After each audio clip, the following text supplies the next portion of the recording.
So today, let's get a little bit more into the fitness aspect of things from a beginning standpoint. So last episode, we talked more about, getting on a budget and how important that was, and that's a foundational principle. So when it comes to fitness or on a fitness journey, you can talk about exercising and from a dieting standpoint, so what you're putting into your body. What are some foundational things that you need when you start your fitness journey? So foundational things for your fitness journey. First thing you need to do is define your goals. So I know we kind of touched on this a little bit last time in terms of the SMART, the acronym SMART, and that stands for specifics, measurable, achievable, reward, and time. Relevant. Is it that R? I think rotates. Is it? I think Zig Ziglar. I try to figure who made it up. But put it like this: you can't. The person who created it is not really clear, and that. So then the acronyms. So we got an ambiguous R, guys. All right. It's all the same thing. Okay.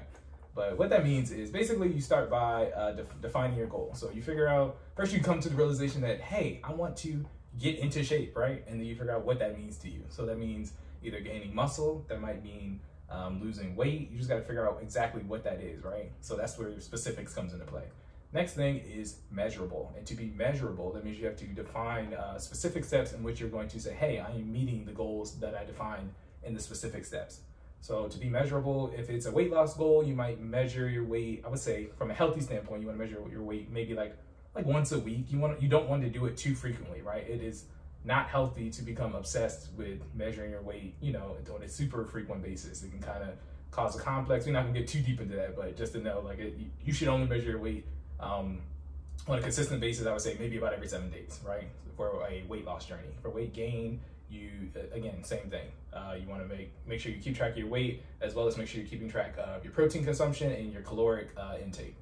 For the next section, it would be achievable. So you have to go back to your goal, right? And make sure it's actually realistic. You'd be surprised how many people come up with fitness goals and they're actually not realistic goals. I want to bench 300 pounds. I do too. Can you do a push-up? Can you? Never mind. Start at the bottom, guys. It's okay. Start with body weight, right? Let's be able to do a push-up. Let's be able to run a mile. Let's be able to, you want to, it's foundational, right? Everything starts from the ground up.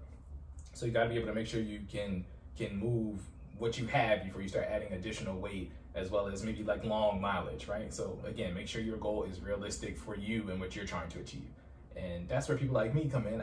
If you don't know if your goal is realistic, find your nearest fitness professional and/or trainer, and they should be able to help you and let you know that, hey, maybe your goal isn't realistic right now, right? Not saying that it can't be later, it just might not be realistic at this moment, right? So make sure you define that.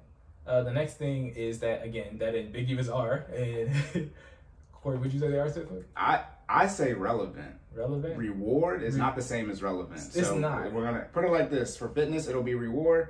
For finance, it'll be relevant. And So, for you can make the R whatever you want. Exactly. So it depends on what journey you're on, right? So we do the R as kind of giving yourself something to look forward to when you finally hit that goal, right? So reward is just a big thing to, how are you going to celebrate when you get to your milestone, right? How are you going to celebrate when you get there, right? So for me, reward was finally getting some new clothes. When I hit my weight loss goal and I lost about 60 pounds, Jesus. Of course, none of the pants or the shirts or the suits in particular, because I go to a lot of dress functions. Shout out to Alpha Phi Alpha Iota Alpha Lambda chapter. Yeah, y'all can see a dead, for those watching on YouTube, you can see a dead in the background. I'm not Alpha, that's Jordan, so don't I know how y'all move, HBCU, don't come game banging on me. 06 to the good breast. Right, don't do that to me. But just, so I had to get an entirely new wardrobe. And that's not to say, from a budget perspective, let's be very clear, do not get your entire wardrobe, even if you need to get new clothes, at one time, okay? I kind of had to space this out over months and allot that money on a 30-day basis.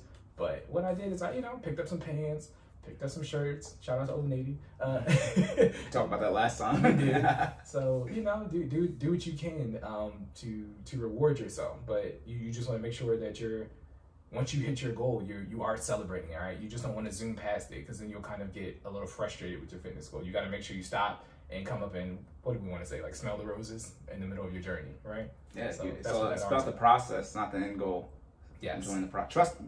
Philly ain't won a championship yet, but you should trust the process. Exactly. So once they win, we can actually use that. We can use that in full effect, but they haven't won a ring yet. So do what LeBron does in his team hop.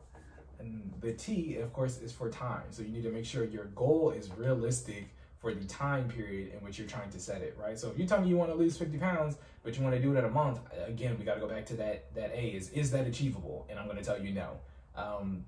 You shouldn't try to lose 50 pounds in 30 days. It's not healthy, nor is it realistic, right? Now, if you tell me you want to lose 50 pounds in 6 months, or maybe even a longer period of, maybe about a year, right? That's a good sustainable pace, right? From there, it is something that is now achievable, is realistic, is healthy, and then we're going back to those habits, right? You want to make sure you're building up a lifestyle habit when you're pursuing your fitness journey, right? My goal is to get you to your goal in the most healthy way possible, but at the same time, I want you to be able to sustain your goal when you get there. If I help you get to your goal and you revert right back to your habits after you hit your goal, I have failed you as a trainer, okay?